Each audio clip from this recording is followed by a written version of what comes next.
In this week's drive, we catch a classic event in France, put some riders under pressure, rally around the Acropolis, and churn through Africa to aid the environment. All this and more in this week's Drive.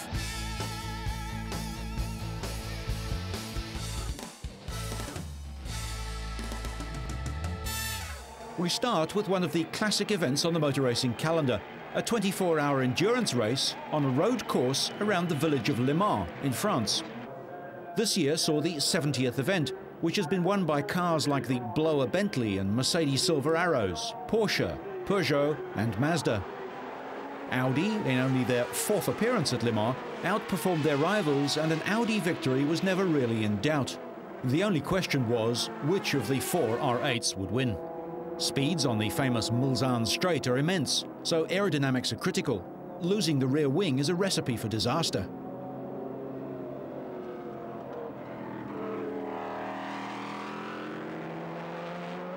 Punctures were common as debris from crashes shredded tyres. As the daylight fails after about 5 hours, the leading Audi shares the track with the sole Bentley.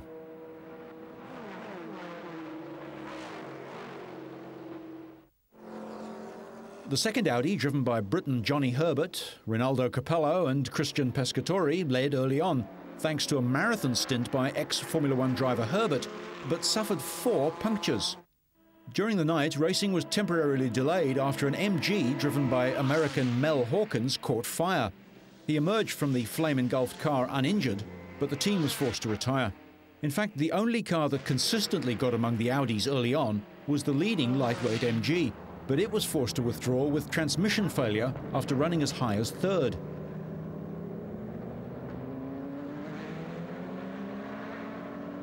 Having finished 3rd last year, Bentley had high hopes, but a faulty turbo cost them time and the car finished 4th. Some rough play in the pack has knocked the bodywork loose, and the driver is lucky to stay in control and away from the barriers.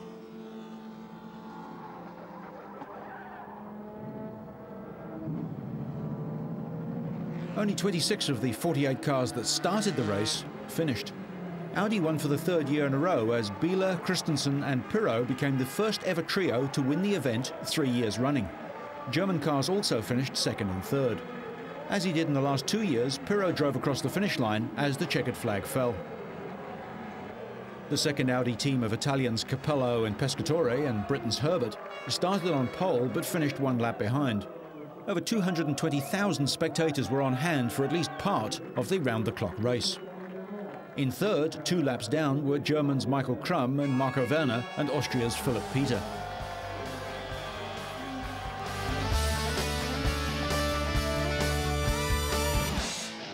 In between rounds of the MotoGP season, some famous riders found unusual ways to relax. Valentino Rossi and Fonzi Nito tried out the Seat Cordoba World Rally car at the factory test track near Barcelona. World champ Rossi has often declared his love of the sport and has taken part competitively. The Italian ran off the road at one stage, hitting a tree, but without hurting himself. Nito too also emerged unscathed after a minor accident.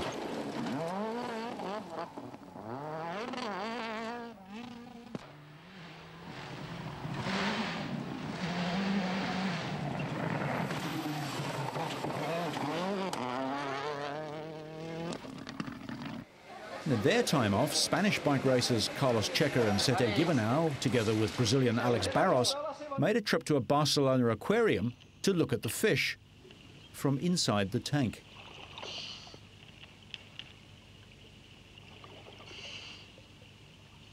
Sitting in a shark's dining room is one time the star riders would be quite happy to be ignored.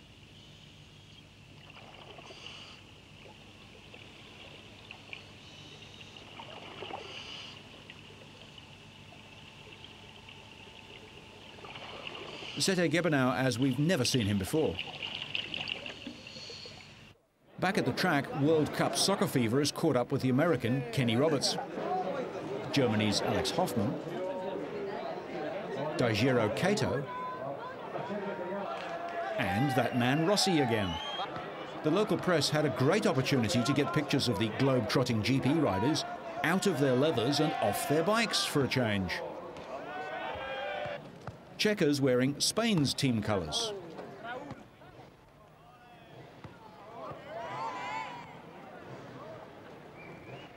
Olivier Jacques in France's strip doesn't look quite so keen. The likes of Totti, Raul and Vieira have little to fear from this bunch, but as an exercise in relieving stress and diluting on-track rivalries, this did the trick. Though, where was Max Biaggi? Perhaps still in mourning over Italy's loss to South Korea? With world champ Rossi starting fourth on the grid, hopes of a home win by Carlos Checa were high at Barcelona's Montemelo circuit. He grabbed the lead from Honda's Toru Okawa on the opening lap. But looking back from Checa's Yamaha, Rossi is on a charge and he passes his teammate for second, with Checa in his sights. Rossi closed the gap and eventually slipped by the local Yamaha star to grab his now traditional position at the front. Okawa also managed to negotiate his way past the Spaniard, leaving the two Hondas to battle it out for victory, with Checa's teammate Max Biaggi trailing in fourth place. The Japanese rider pushed hard but was unable to work his way past Rossi, who refused to drop his guard until he crossed the line. The reigning champ has won 5 of the season's 6 races in the new MotoGP class and has taken a stranglehold on the championship, which he leads by 48 points from Okawa.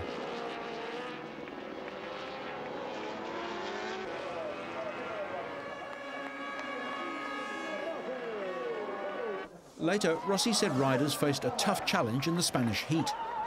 It's a very difficult race for the temperature. Anyway, here in Barcelona it's difficult the race because it's very long, but with this temperature it's more difficult for the rider, for the head, for the tire and for the bike. So I say thank you to all my team, because this morning we changed very much in the setting, and the bike is better today.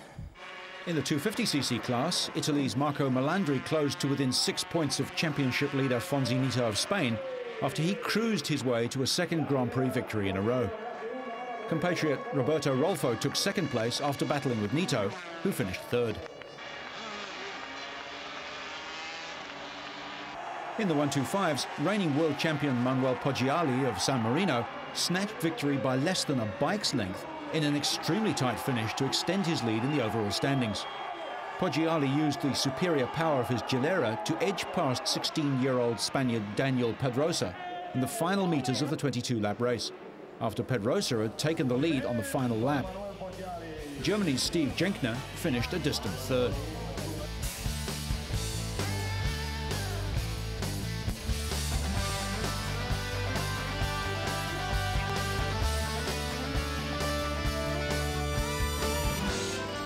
From track to trail now, 2 wheels to 4, and to the other side of Europe. Midway through the World Rally Championship, the teams have travelled to Greece for the Acropolis Rally, number 7 of 14 events.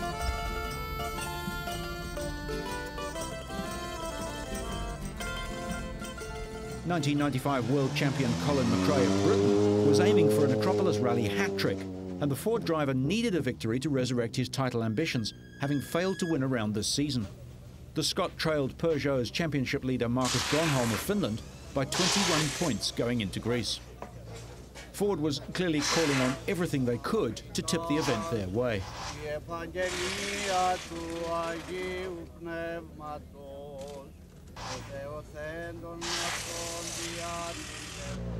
4-time world champion Tommi Mäkinen has never won the event, and the Finnish driver went through an acclimatization course before the start. Gronholm and world champ Richard Burns debuted a revised version of their 206 WRC with improved underbonnet cooling, a modified rear wing, slight turbocharger changes and a stronger suspension, but not stronger enough as it was to turn out. Mäkinen had a lucky escape in a final day crash at the last round in Argentina. He was challenging Gronholm for the lead when he had a spectacular accident, rolling at least 8 times. Heat on the Acropolis is everyone's enemy. Phil Mills explains what is done to the Subaru he shares with Petter Solberg. There's a few little tricks that we use on the car. The main one for us is we have an extra fan here which picks up the fresh, cool air from the front of the grill on the outside of the car and blows it through a fan there. That's a great help, so you get cool, fresh air. We also use a roof vent, which scoops the cool air which comes across the windscreen, and that's directly onto your face as well. We also use mirror finish on the windows to reflect the sunlight off the glass to reduce the heat. And inside the car as well, we use this aluminium shroud over the transmission tunnel, which helps to deflect the heat back out of the car. And then a few personal aids such as the lightweight overalls, and we use a white helmet instead of a blue one, just using the old-fashioned remedy of white reflects heat better, and it does help. It reduces the temperature by just a couple of degrees. In the recce stages, the Subaru behaved faultlessly.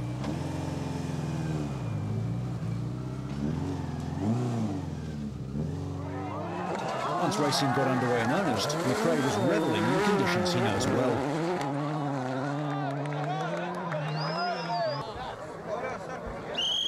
His Ford teammate Carlos Sainz was in contention throughout the event.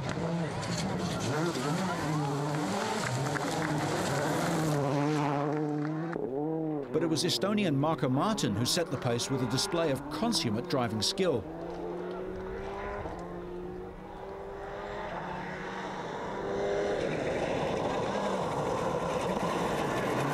He was to lose 3.5 minutes and drop to 8th with this double puncture.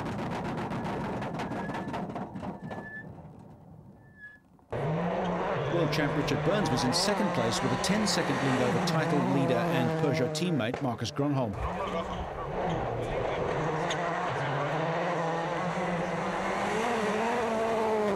Marco's disastrous punctures handed the lead to McRae.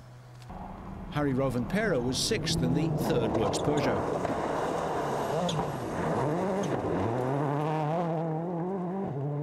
Freddie Loix was second overnight in his Hyundai, but lost 40 seconds and oil pressure, dropping to 5th. Solberg had to drive without pace notes for 6 kilometres as co-driver Phil Mills tightened a loose steering wheel while he drove. McRae took the lead with an advantage of 32.6 seconds over Burns going into Sunday's final leg. After the day's racing, McRae was asked if a 30-second lead was a comfortable margin. Okay, if we have no problems, then judging on the pace today, possibly it is, but I'm sure Richard and Marcus are going to push very hard tomorrow, and it's so easy to have a problem, a puncture or anything like that, so that it's not comfortable.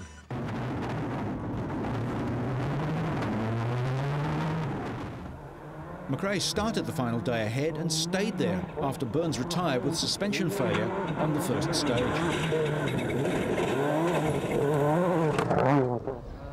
However, the 1995 world champ is not exempt from changing his own tyres between stages. Grönholm reduced the deficit on McRae after setting the pace on 3 of the 4 stages of the final leg, but failed to trouble him. Sainz claimed third, while Burns retired.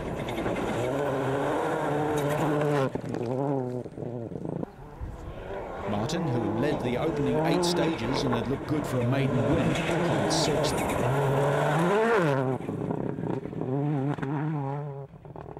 Solberg was to lose his 4th place on the very last stage of the event.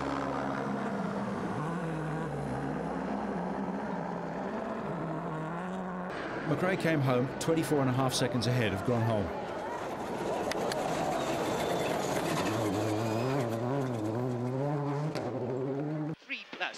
Okay. Nicky Grist has an unusual congratulation for Colin.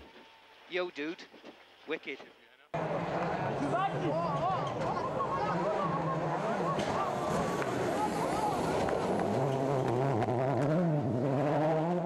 Grönholm kept his lead in the championship, now 14 points.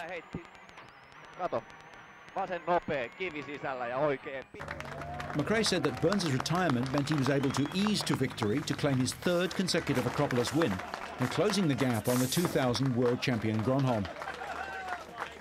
Yeah, it's great. It's something that we really needed at this point in the season for the championship, and hopefully there's going to be a few more. Peugeot maintain a 22-point lead over Ford. The next round is the Safari Rally in Kenya in July.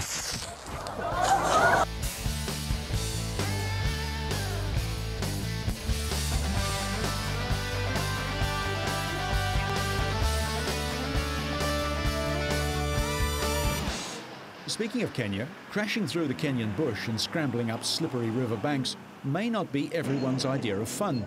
But every year, a growing number of drivers head to Kenya's wildest regions to compete in the Rhino Charge, to raise money towards saving Kenya's endangered rhinos.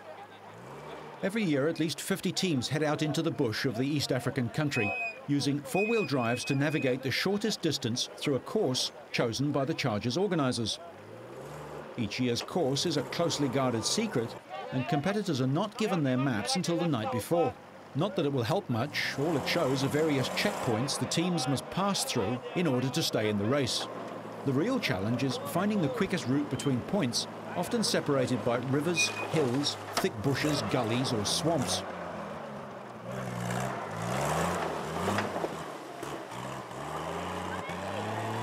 Each car must raise a minimum of 100,000 Kenyan shillings, or about $1,300 to participate. Some contestants choose to make things even more difficult for themselves. This is beautiful country, but it's certainly not where the makers of the 1928 Ford Model A thought their car should be driven.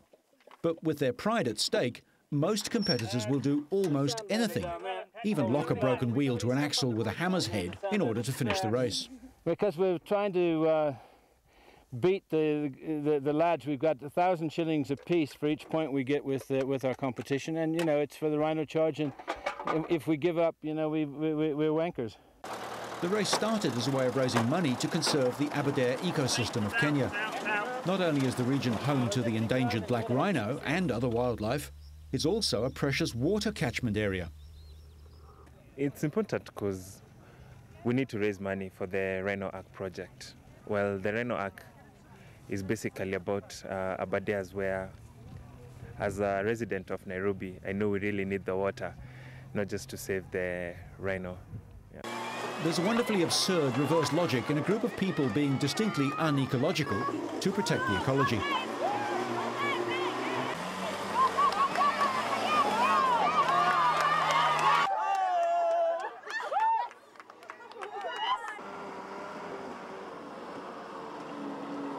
Keeping the older cars cool is an ongoing requirement, and for the drivers too.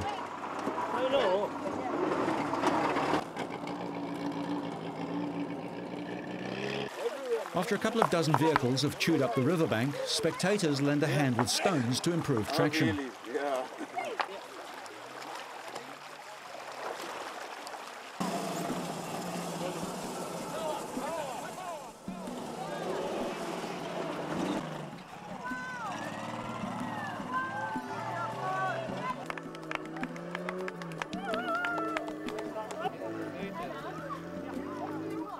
There are no real winners or losers here. At the end of the day, people are happy just to finish the course.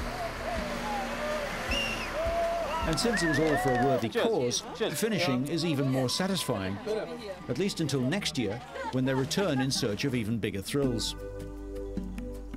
The annual off-road race is currently the largest fundraiser for a fence being built around the Aberdares to keep poachers and loggers out and animals away from surrounding farmland. Only half the fence is up, and another $5 million is needed to complete the project.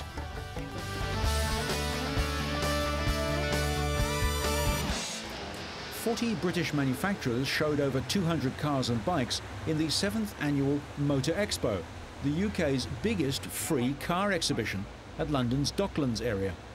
Last year, Aston Martin launched the Vanquish here, the car James Bond will use in his next film. The man behind the show believes bringing the cars to the business community is a major plus. They don't really attend motor shows because they don't really have the time. Only 3 or 4% of them ever have been to a motor show in the last 5 years. And they don't have the time really to go around and do all the motor show dealerships. So for them, it's a quick way of seeing what's available and choosing what they want. Given the growth in the number of companies taking part in the expo, it's apparently good for business. Sales levels have been pretty good. The manufacturers can sometimes be a bit cagey in terms of exactly what they've sold, but we know that sales levels are good because the number of manufacturers grows year on year. Small car companies like Noble, who produce about 200 cars a year, need events like this.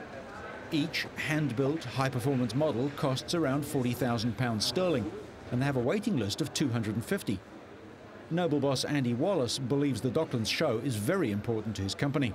It's very important to us for people to see the product itself, because there's very few of the cars on the road, and it's very important that they can actually see the car and sit in it and talk to people about it. While big-name manufacturers like Jaguar are here, small specialist companies like Studio G seem to generate the most interest. They sell limited edition hand-built sports cars and believe people getting the feel of a car is crucial. The idea of getting into a car and actually feeling yourself inside the car, important. The other good thing about this show is we can start the cars, and sound, as you know, in cars is very important, especially when you're buying an older style car. You want to hear that car, not the silence that we have in new cars. Everybody expects cars to be completely quiet now. These are the complete opposite. They make lots of noise, they make the right kind of noise, and that sound is completely integral in the buying process. TVR is another boutique British sports car maker with a long waiting list. With this year's Motor Expo judged a success, organisers are already planning to expand it next year to include even more manufacturers.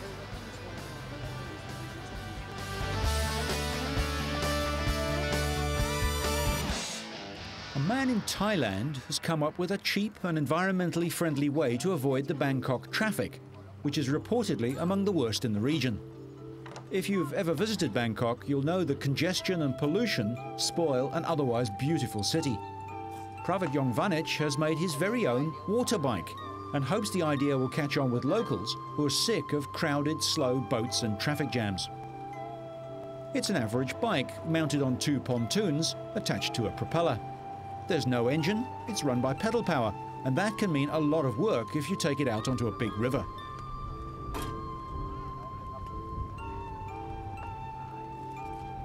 Bicycles are one of the most popular means of transport in Asia, but in places like Bangkok, bike riders have to fight traffic jams and fumes to get to their destination. Even catching a river taxi down the main river in the Thai capital can be a stressful exercise, as vessels often run late and they're overcrowded. The water bike costs about $70 and comes apart easily when you need to transport it. It took 3 months to come up with a working prototype. Pravit's friend helped build the machine, and after some trial and error, they were successful. We tried many times, but some success and some, fail, I have fallen in the water, for more than 10 times, and once we have problem, we just adjust it. At the beginning, the weight, go front, so difficult to control. But his crazy creations don't stop at the water bike. Next on his agenda is a sail bike. Next one, we are developing, to attach, the pole and make a sail, like a sailboat, It can serve 2 purposes, Once, it can use it in the river, in the water, and also at the same time, when we attach on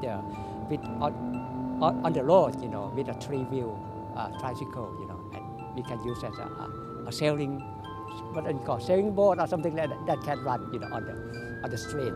Pravit would like to mass produce his invention, and he's also looking to sell the idea to other Asian countries and maybe even the US. We'll end this week on that exhausting but promising note. But so you stay on track and up to speed, make sure you catch next week's Drive.